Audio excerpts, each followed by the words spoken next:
یہاں کچھ لوگ سمجھتے ہیں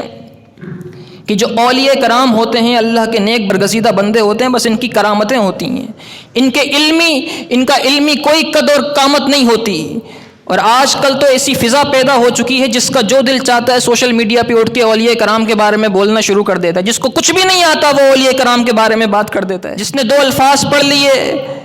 سوشل میڈیا پر بیٹھ کر، کبھی خواجہ معین الدین چشتی علیہ رحمہ، کبھی سیدی غوث اعظم، کبھی بابا فرید الدین گنج شکر، کبھی داتا علی حجویری، کبھی کسی کے بارے میں، کبھی کسی کے بارے میں،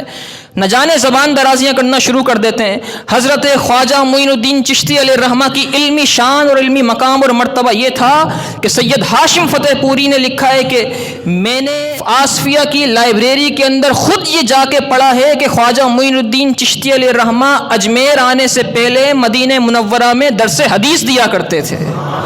محدث مدینہ تھے،